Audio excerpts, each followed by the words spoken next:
Jharkhand field worker exams के लिए आज हम लोग सामान्य जीके का कुछ महत्वपूर्ण क्वेश्चन लिए हैं। लगभग 50 से 60 क्वेश्चन है। इसमें से एग्जाम में आपको क्वेश्चन देखने को जरूर मिलेंगे, तो इसको हम एक एक करके इसका स्टार्ट करते हैं। जैसे पहला क्वेश्चन है, भारत में सर्वप्रथम कागजी मुद्रा की शुरुआत किस वर्ष की गई थी। पूछ रहा है कि भारत में सर्वप्रथम कागजी मुद्रा की शुरुआत तो 1862 ईस्वी में की गई थी। विदेशी मुद्रा जिसमें त्वरित प्रवास की प्रवृत्ति होती है वह क्या कहलाती है। वह मुद्रा जिसमें त्वरित प्रवास की प्रवृत्ति होती है तो वह गर्म मुद्रा कहलाती है। भारत में सिक्कों की ढलाई किन किन स्थानों पे होती है। सिक्कों की ढलाई किन किन स्थानों पे होती है तो मुंबई, कोलकाता और हैदराबाद, ये 3 जगह सिक्के की ढलाई किया जाता है। नेक्स्ट है इसका आगे, भारत में मुद्रा एवं साख का नियंत्रण किसके द्वारा किया जाता है।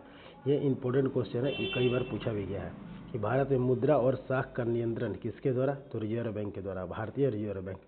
भारतीय रिजर्व बैंक का स्थापना देखा जाए तो 1935 ईस्वी में हुआ था और इसका राष्ट्रीयकरण 1949 ईस्वी में हुआ था, ये देखना है।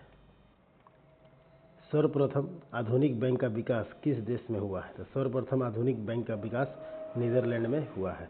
भारतीय रिजर्व बैंक की स्थापना किस वर्ष की गई थी, तो 1935 ईस्वी में की गई थी और इसका हेडक्वार्टर यानी मुख्यालय कहाँ है, तो मुंबई शहर में है।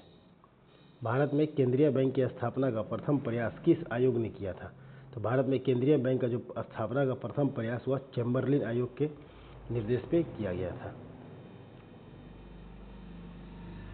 इंपीरियल बैंक ऑफ इंडिया की स्थापना किस वर्ष की गई थी, 1921 ईस्वी में। इंपीरियल बैंक ऑफ इंडिया 1921, यही इंपीरियल बैंक ऑफ इंडिया को 1 जुलाई 1955 को भारतीय स्टेट बैंक में बदल दिया गया था।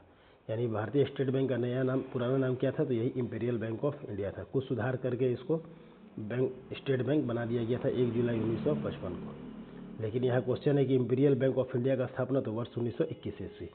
भारत में विदेशी विनिमय संचय का रख रखाव किसके द्वारा होता है, जितना भी विदेशी विनिमय लेन देन होगा वह भारतीय रिजर्व बैंक के द्वारा रखा जाएगा। भारतीय रिजर्व बैंक को कितने मूल्य तक के करेंसी नोट छापने का अधिकार प्राप्त है, तो जो भारतीय रिजर्व बैंक है वह अधिकतम 10,000 तक के मूल्य का नोट छाप सकता है, उससे नहीं। भारत में सिक्के जारी करने तथा नियंत्रित करने का कार्य कौन करता है, तो भारतीय रिजर्व बैंक। जैसा कि हम लोग जानते हैं कि भारत में नोट जारी करने का अधिकार रिजर्व बैंक को है, सिक्का जारी करने का अधिकार रिजर्व बैंक को है, लेकिन 1 रुपये का नोट कौन जारी करता है, तो भारत का वित्त मंत्रालय जारी करता है। ठीक है, अब आगे देखते हैं। वो इकोनॉमिक्स का क्वेश्चन था, ये साइंस में है।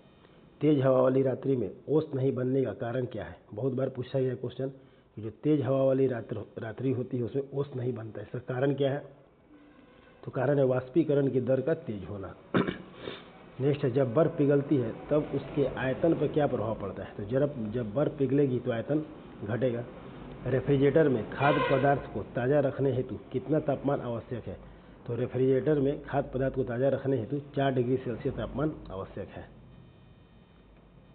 उबलते जल की तुलना में भाप से अधिक हाथ जलता है, इसका कारण क्या है, तो इसका कारण है कि भाप में गुप्त ऊष्मा होती है। ये काफ़ी महत्वपूर्ण क्वेश्चन है।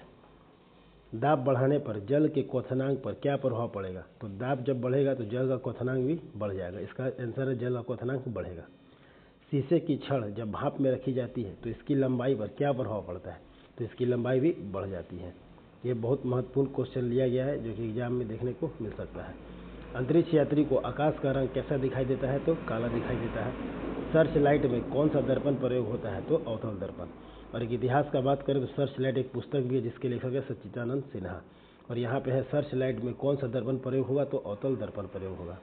सूर्य के प्रकाश को पृथ्वी पर पहुँचने में कितना समय लगता है, तो सूर्य के प्रकाश को पृथ्वी में पहुँचने में 8.5 मिनट लगता है। किस रंग के प्रकाश की ऊर्जा सर्वाधिक होती है, तो नीला प्रकाश होती है। अगर 8.5 मिनट से इसका पूरा डिटेल होगा तो 8 मिनट 16.6 सेकेंड।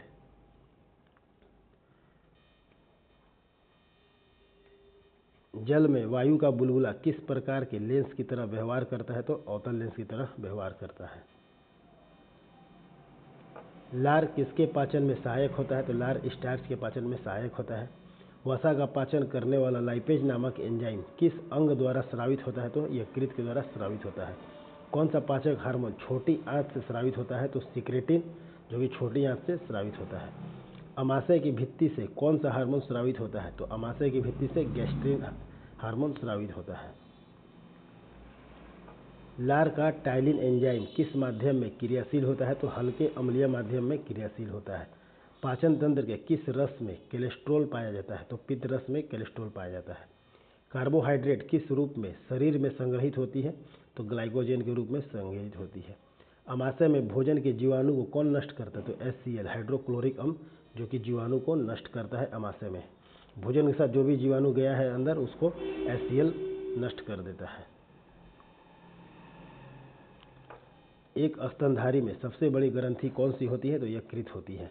मानव शरीर की दूसरी सबसे बड़ी ग्रंथि कौन है? अग्नाशय। और अग्नाशय से क्वेश्चन आता है कि वो कौन सा ग्रंथि है जो अंतःस्रावी और बाह्यस्रावी दोनों है? तो वह अग्नाशय। कौड़ मछली के यकृत तेल में कौन सा विटामिन प्रचुर मात्रा में पाया जाता है? तो विटामिन ए। और विटामिन ए का रासायनिक नाम क्या है? रेटिनॉल है। और विटामिन ए की कमी से रतौंधी बीमारी होती है, सब ध्यान रखना है। जठर ग्रंथियाँ किस अंग में पाई जाती है? तो अमाशय में पाई जाती है। मानव विकास रिपोर्ट कौन प्रकाशित करता है? तो वर्ल्ड बैंक, विश्व बैंक करता है। किस संस्था को विश्व बैंक की उदार ऋण देने वाली खिड़की कहते हैं? ये बात काफ़ी इंपॉर्टेंट है, कई बार पूछा गया है कि किस संस्था को विश्व बैंक की उदार ऋण देने वाली खिड़की कहते हैं? तो अंतर्राष्ट्रीय विकास संघ। भारत विश्व व्यापार संगठन का सदस्य किस वर्ष बन गया था? तो 1995 में, 1995 में। यूरोपीय आर्थिक समुदाय का मुख्यालय कहाँ है? तो ब्रुसेल्स में है। विश्व व्यापार संगठन के दोहा चक्र में मुख्य विषय क्या था? कृषि से। संघाई सहयोग संगठन की स्थापना कब हुई थी? 26 अप्रैल 1996 को हुई थी। ब्रिक्स देशों का प्रथम शिखर सम्मेलन कहाँ हुआ था? तो रसिया, रूस में हुआ था। विश्व व्यापार संगठन के प्रथम महानिदेशक कौन थे? तो पीटर सदरलैंड थे प्रथम महानिदेशक। इंदिरा गांधी राष्ट्रीय मानव संग्रहालय कहाँ स्थित है? तो भोपाल में स्थित है। विश्व उपभोक्ता अधिकार दिवस कब मनाया जाता है? तो 15 मार्च को मनाया जाता है। और राष्ट्रीय उपभोक्ता रहेगा तो 24 दिसंबर हो जाएगा, ये ध्यान रखना है। विश्व उपभोक्ता अधिकार दिवस 15 मार्च और राष्ट्रीय उपभोक्ता अधिकार दिवस 24 दिसंबर। प्रिंसिपल ऑफ इकोनॉमिक्स नामक पुस्तक के लेखक कौन है? तो अल्फ्रेड मार्शल हैं। भारतीय पेटेंट कानून किस वर्ष लागू हुआ था? तो 1972 में लागू हुआ था। वर्ष 1885 में भारतीय राष्ट्रीय कांग्रेस की स्थापना किसके द्वारा की गई थी? तो A.O. ह्यूम के द्वारा की गई थी।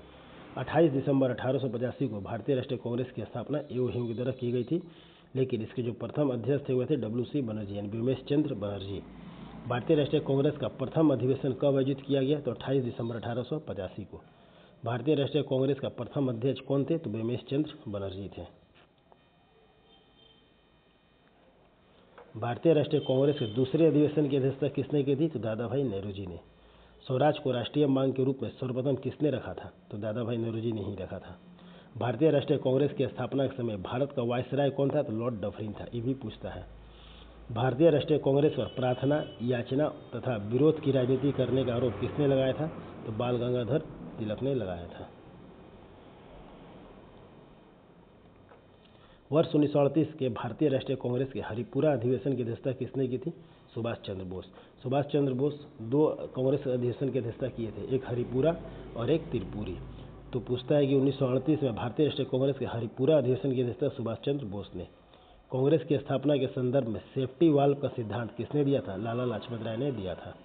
स्वतंत्रता के समय भारतीय राष्ट्रीय कांग्रेस के अध्यक्ष कौन थे? तो JB कृपलानी से।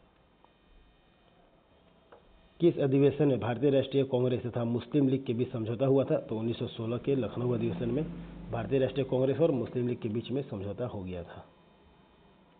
भारत का सबसे बड़ा वनस्पति उद्यान कहाँ है? तो कोलकाता में है। काजीरंगा राष्ट्रीय उद्यान किसके लिए प्रसिद्ध है? तो एक सींग वाले गैंडे के लिए। और काजीरंगा असम में है। असम में कुल 7 राष्ट्रीय उद्यान है, जिसमें एक सींग वाला काजीरंगा फेमस है, और यह सैटेलाइट से लैस होने वाला भारत का पहला राष्ट्रीय उद्यान भी है। महात्मा गांधी मरीन राष्ट्रीय उद्यान किस राज्य में स्थित है? तो अंडमान और निकोबार द्वीप समूह में। वर्ष 1974 में स्थापित नामदफा राष्ट्रीय उद्यान किस राज्य में है? तो अरुणाचल प्रदेश। यह भारत का सबसे ऊंचा राष्ट्रीय उद्यान है नामदफा। नगरहोल राष्ट्रीय उद्यान का नया नाम क्या है? तो राजीव गांधी राष्ट्रीय उद्यान। भारत का प्रथम राष्ट्रीय उद्यान कौन सा है? तो जिम कॉर्बेट राष्ट्रीय उद्यान। रणथंभौर वन्यजीव अभयारण्य किस राज्य में स्थित है? तो राजस्थान में ही है। जंगली गधा कहाँ पाया जाता है? तो कच्छ के रण में पाया जाता है। गर्म पानी अभयारण्य किस राज्य में स्थित है? तो असम में। भारतीय प्राणी सर्वेक्षण का मुख्यालय कहाँ स्थित है? कोलकाता में। भारत का प्रथम जैव मंडल आरक्षित क्षेत्र नीलगिरी वर्ष 2000 में इसको किया गया था। क्षेत्रफल का दृष्टि से सबसे बड़ा जैव मंडल आरक्षित क्षेत्र कौन है? तो मन्नार की खाड़ी है। क्षेत्रफल का दृष्टि है सबसे छोटा जैव मंडल आरक्षित क्षेत्र डिब्रू सैखोवा असम में और सबसे बड़ा जैव मंडल आरक्षित क्षेत्र मन्नार की खाड़ी है। तो इस तरह से जीके का सामान्य क्वेश्चन का हम लोग फास्ट रिवीजन किए, जो आने वाला एग्जाम है उसमें आपको क्वेश्चन देखने को मिलेगा। इसी तरह से हम लोग मिलते हैं नए वीडियो में। आप रिवीजन कीजिए, सब्सक्राइब कीजिए चैनल को। तब तक के लिए धन्यवाद।